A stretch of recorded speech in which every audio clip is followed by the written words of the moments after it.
الحمد لله وكفى وسلام على عباده الذين اصطفى خصوصا على أفضلهم وخاتم النبيين وعلى آله وأصحابه وبارك وسلم تسليما كثيرا كثيرا. أما بعد فأعوذ بالله من الشيطان الرجيم.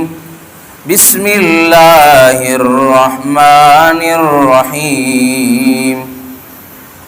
يا أيها الذين آمنوا استعينوا بالصبر والصلاة إن الله مع الصابرين.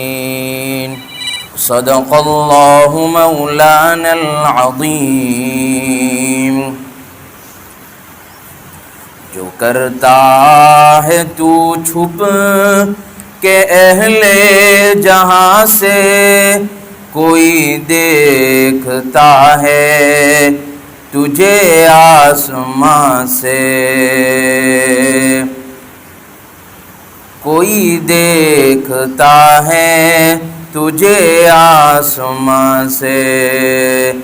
کر لے توبہ ابھی بھی وقت ہے،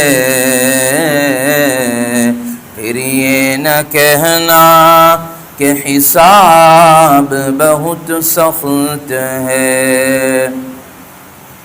محبت سے عظمت سے درود پاک پڑھ لیجیے. اللہم صل علی سیدنا محمد وعلی آل سیدنا محمد وبارک وسلم. اللہم صل علی سیدنا محمد وعلی آل سیدنا محمد وبارک وسلم. بزرگان محترم، برادران عزیز نوجوانوں، ابھی یہ ہمارا مہینہ محرم کا مہینہ ہے. پچھلا مہینہ ذی الحجہ کا تھا، اس میں حضرت ابراہیم علیہ السلام کی یادگار قربانی کا واقعہ پیش آیا تھا،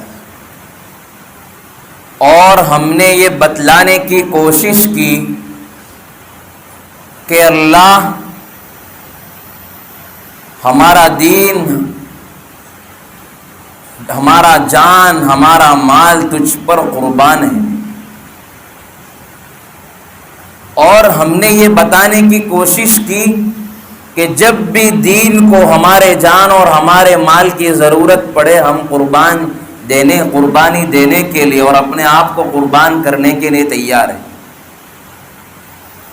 تو محرم الحرام کا یہ مہینہ ہے، اور یہ اس کے پہلے جتنے بھی مہینے گزرے ہیں سب مہینے جو ہے محترم ہیں، لیکن خاص طور پر 4 مہینے کا ذکر آتا ہے، وہ بڑے احترام والے، بڑی عظمت والے.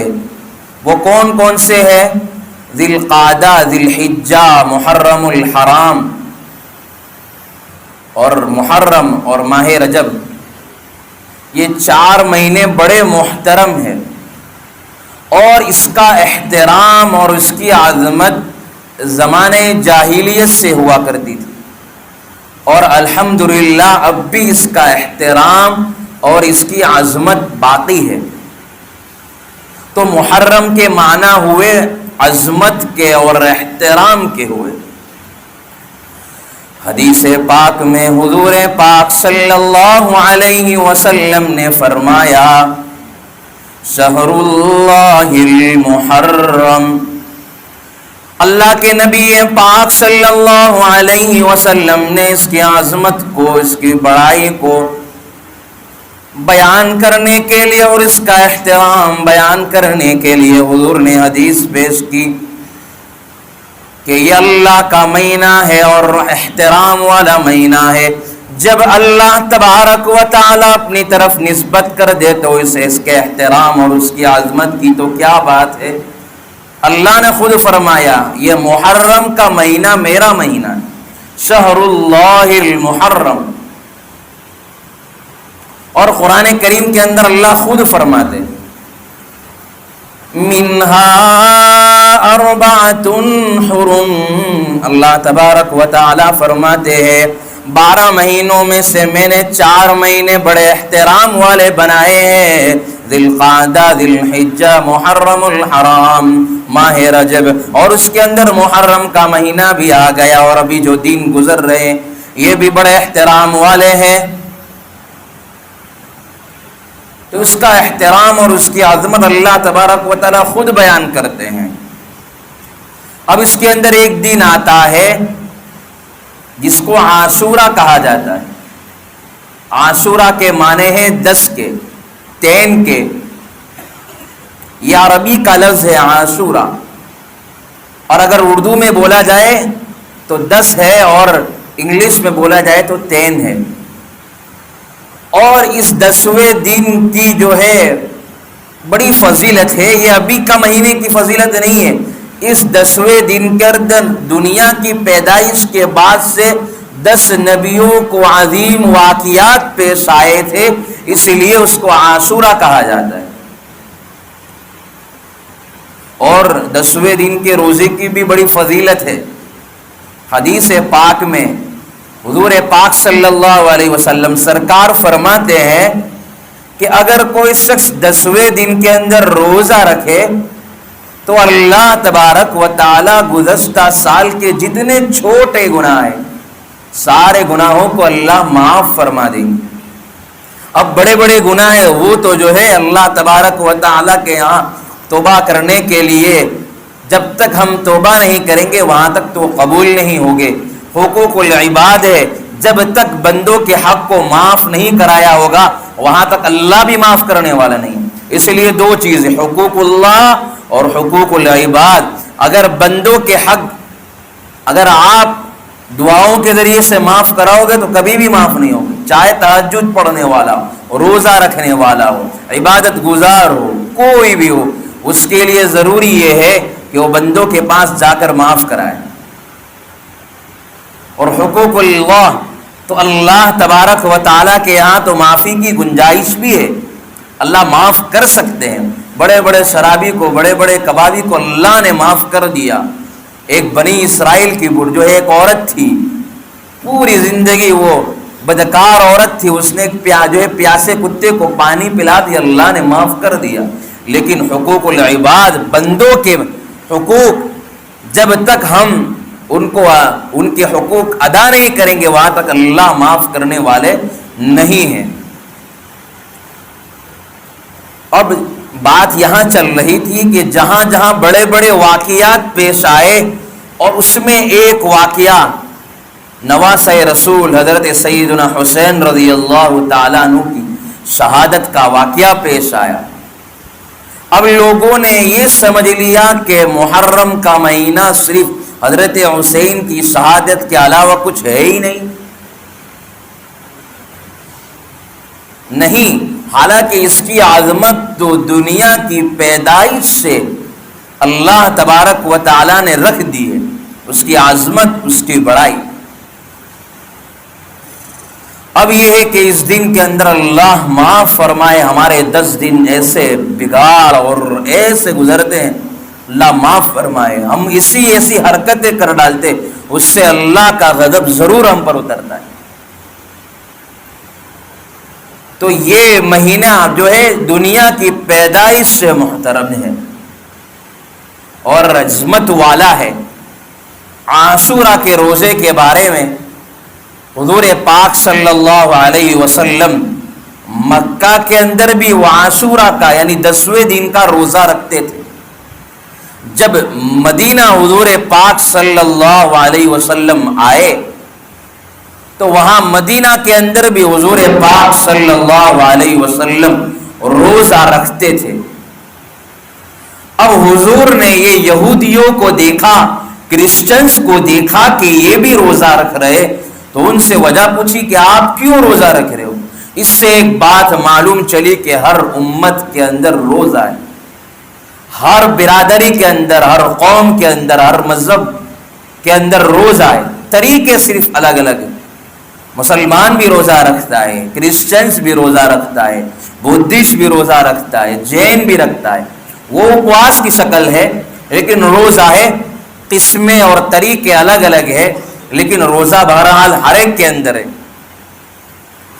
روزہ ہر مذہب کے اندر رکھا گیا ہے۔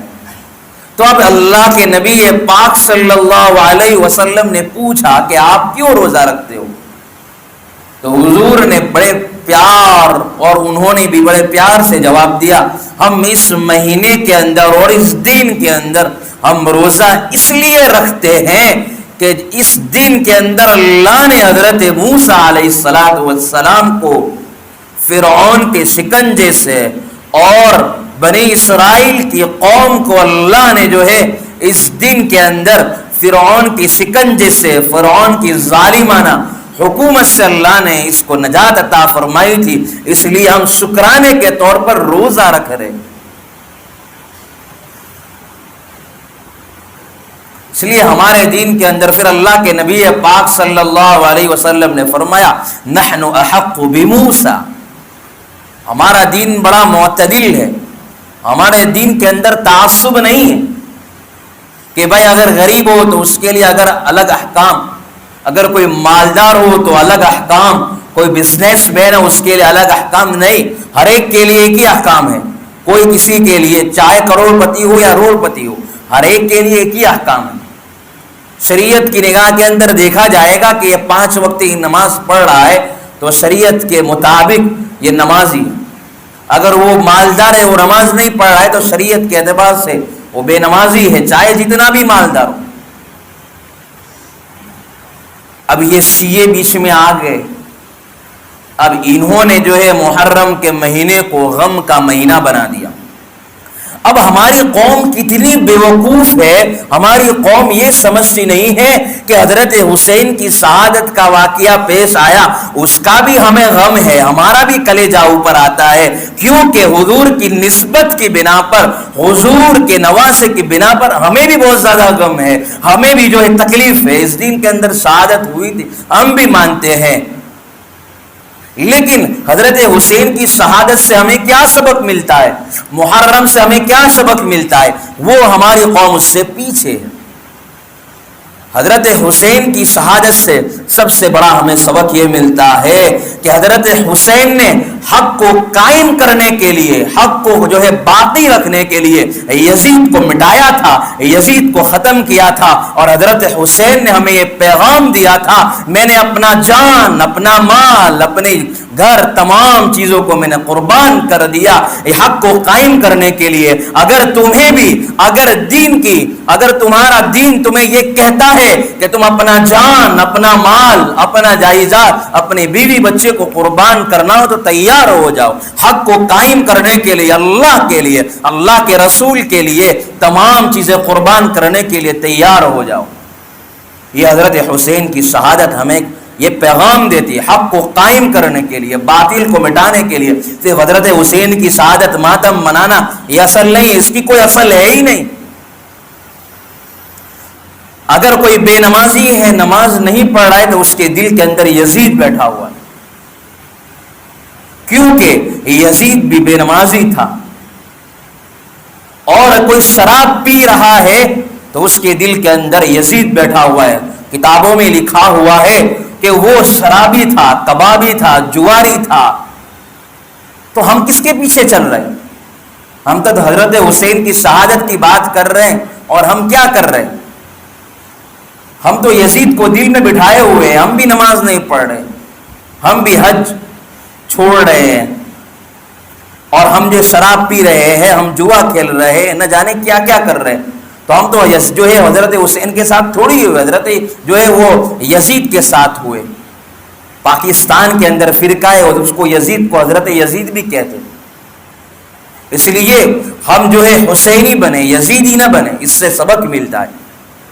اور اللہ معاف کرے، تعزیہ منانا ہم یہ سمجھتے ہیں کہ یہ بڑا کام ہے، جو تعزیہ مناتا ہے ہم اس کو جو ہے یہ ایمان کا حصہ قرار دیتے ہیں، اس کو محبت کے اندر ہم یہ سمجھتے کہ یہ لوگ اللہ کے رسول کے، اللہ علیہ رسول کے سچے عاشق ہیں، حضور اور اہل بیت کے سچے عاشق ہیں۔ نہیں، یہ غلط ہے۔ تاریخ اٹھا کر دیکھ لو کہ جو تعزیہ منانے والے تھے وہ یزیدی تھے۔ حضرت حسن اور حضرت حسین کے جتنے بھی کربلا کے اندر ساتھی تھے ان کے گردن پر جو ہے تلوار ماری اور ان کی گردن کو کوفہ کے اندر لایا گیا، اور پورے کوفہ کے اندر، پورے محلے کے اندر، پوری گلی کے اندر ان کو لے کر ڈھول تاشے لے کر وہ گھومے تھے۔ تو یہ یزیدی ہوئے، حسینی تھوڑے ہوئے۔ وہ حضرت حسن اور حضرت حسین کی شہادت کے ماتم پر انہوں نے، یزیدیوں نے ماتم بنایا تھا۔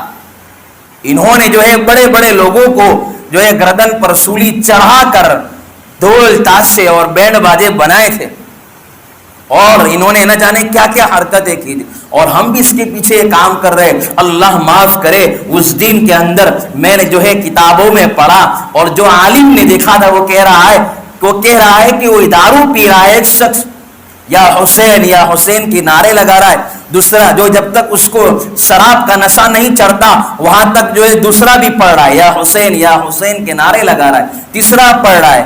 تو یہ کیا کام کر رہے ہیں؟ ہم کہاں جا رہے ہیں؟ تو حضرت حسین کی شہادت سے ہمیں دو سبق ملے کہ ایک جو ہے حق کو قائم کرنے کے لیے اور حق کو باقی رکھنے کے لیے ہمارا جان اور ہمارا مال قربان ہے۔ یہ حضرت حسین نے ہمیں سبق دیا۔ دوسری بات یہ کہ ماتم منانا، یہ ہم کیا ہے؟ حسینی ہے، ہم یزیدی تھوڑی ہے۔ اگر یہ کام کر رہے، تعزیے مناتے ہیں تو ہم یزیدی ہوئے۔ اب یہ شیعہ بیچ میں آ گئے، انہوں نے محرم کے مہینے کو غم کا مہینہ قرار دیا۔ ہمارے راندیر کے ہمارے قاری صاحب، قاری عبدالرشید صاحب کہتے ہیں کہ میرے پاس ایک شخص آیا اور کہنے لگا، حضرت کیا اس مہینے کے اندر نکاح نہیں کر سکتے؟ اس مہینے کے اندر منگنی نہیں کر سکتے؟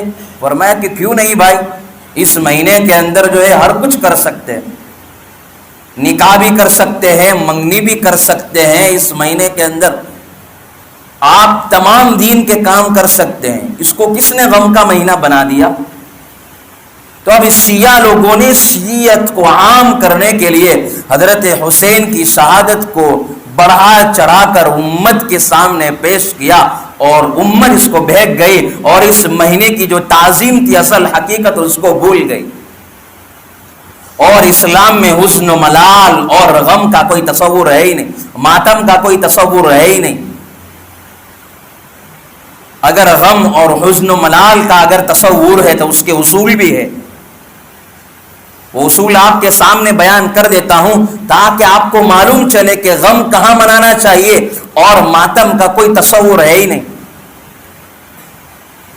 شاہ ولی اللہ محدث دہلوی رحمت اللہ علیہ نے فرمایا کہ حزن و ملال اور غم کا جو ہے ایک طریقہ ہے، وہ میں آپ کے سامنے بیان کر دیتا ہوں۔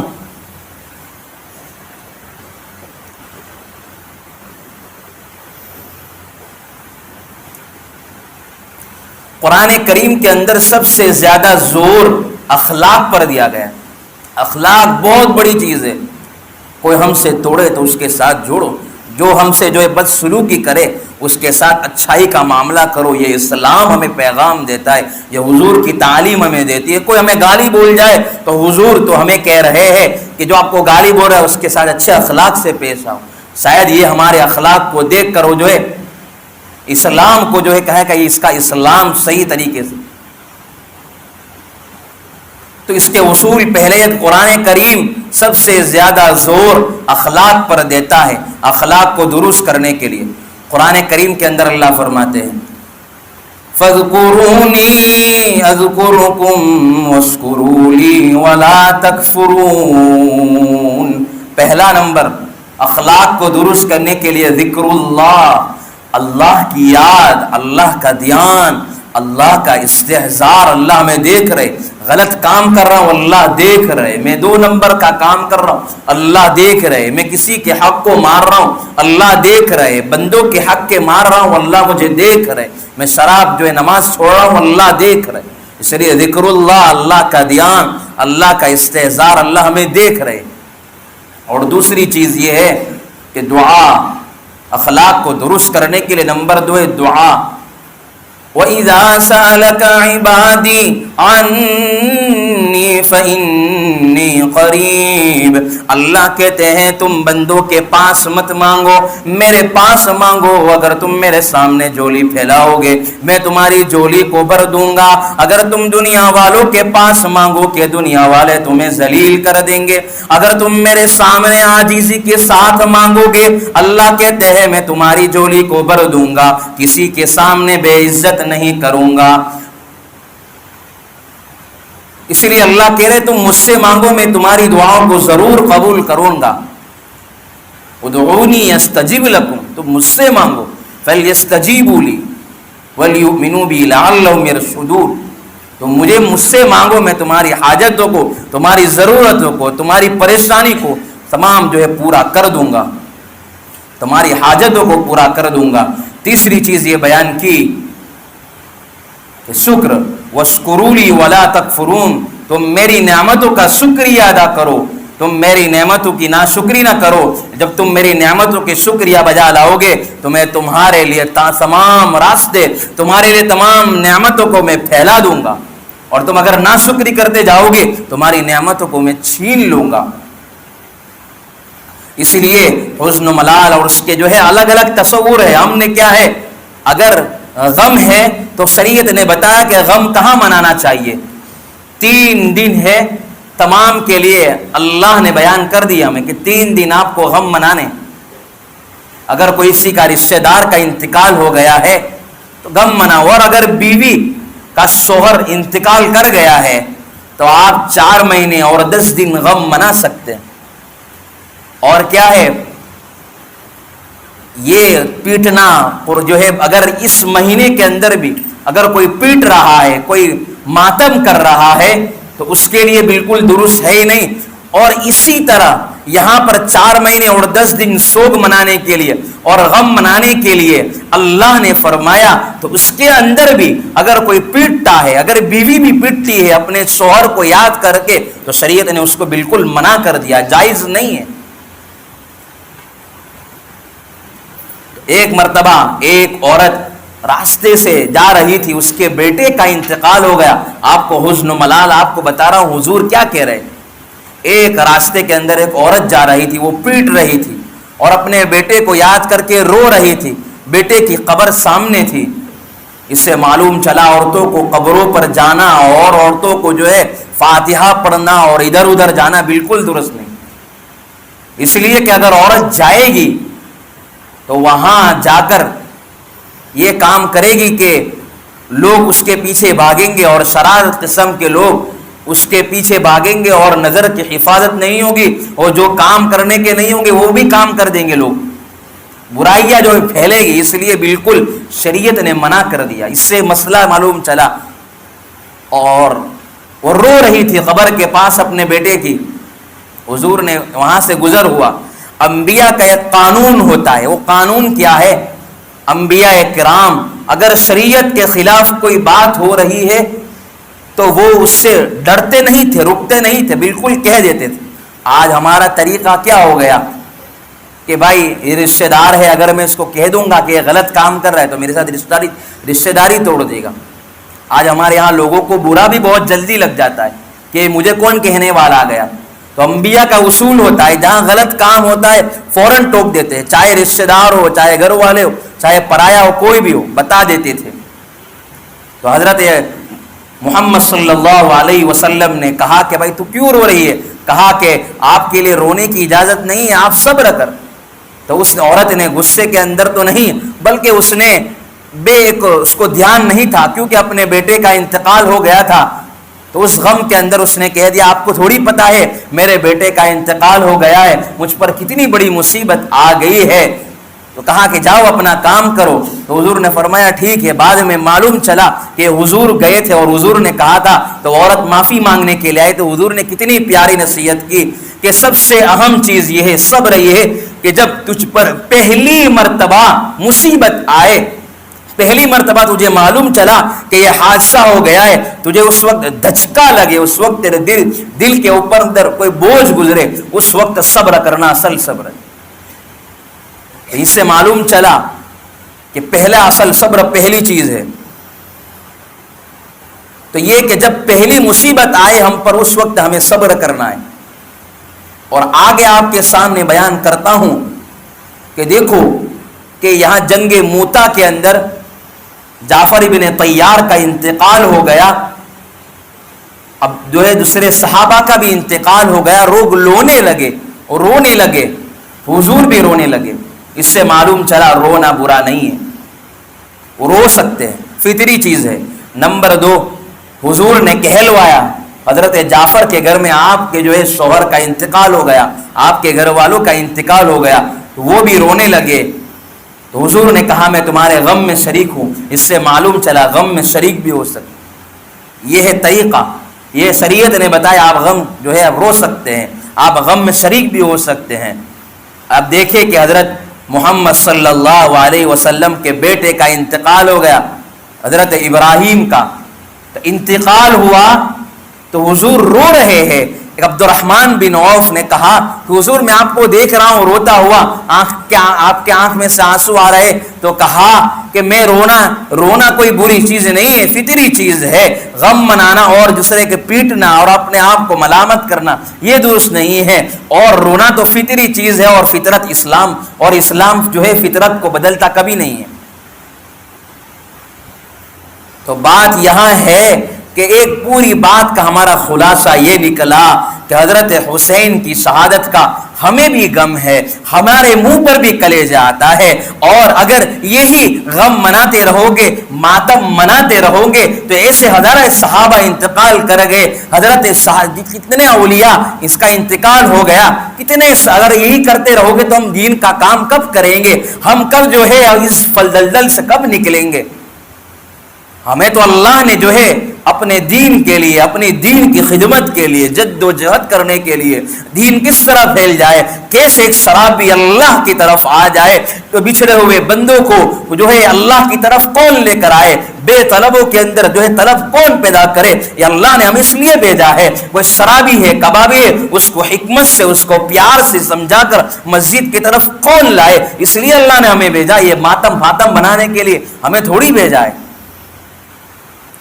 اور دوسری بات یہ ہے کہ اس دن کے اندر ہم ہماری عورتوں کو بھی، ہمارے بچوں کو بھی اس ماتم کو دیکھنے سے، اس تعزیے کو دیکھنے سے بچایا جائے، کیونکہ اس دن کے اندر روزہ رکھا جائے، اس دن کے اندر اللہ کی عبادت کی جائے۔ اگر ہم ماتم دیکھنے کے لیے جا رہے، اب ہماری عورتوں کو بھیج رہے ہیں، ہم سبیل پلا رہے ہیں، لوگوں کو نہ جانے کیا کیا ہم جس خرافات کر رہے، ہم اس میں شریک ہوئے تو ہم سمجھ لے ہم حسین کے ساتھ نہیں، ہم تو یزید کے ساتھ ہے۔ کل قیامت کے دن حضرت حسین ہمارا دامن پکڑ لیں گے کہ تم تو کس کے ساتھ کھڑے تھے۔ اس لیے دو بات معلوم چلی کہ ہم گئے محرم کے مہینے کے اندر، اس مہینے کے اندر شادی بھی کر سکتے ہیں، اس مہینے کے اندر آپ تمام چیزیں کر سکتے ہیں، شریعت کے خلاف جو کام ہے وہ نہیں کر پائیں گے، بلکہ شادی بیاہ منگنی تمام چیز کر سکتے ہیں۔ اور دوسری چیز، اگر آپ کو اس دن کا اور اس مہینے کا غم ہے، حضرت حسین کا غم ہے، تو ہمیں بھی غم ہے، ہمارا بھی کلیجہ منہ کو آتا ہے، ہمیں بھی جو ہے دکھ ہے، حضور کی نسبت کے بنا پر ہمیں بھی غم ہے۔ اس لیے اس مہینے کے اندر ان تمام خرافات سے بچیے، اللہ کو ناراض کرنے والے کام نہ کیجیے۔ اللہ ہمیں صحیح معنوں کے اندر جو ہے ہمیں محرم کی حقیقت کو سمجھا دے، محرم کا مہینہ کیا ہے، اس لیے ہم پوچھے، ہم اپنی طرف سے کوئی کام نہ کرے، اللہ کو ناراض کرنے والے کوئی کام نہ کرے، جو کام کے لیے اللہ نے بھیجا ہے اس کام میں لگے۔ وآخر دعوانا ان الحمد للہ رب العالمین۔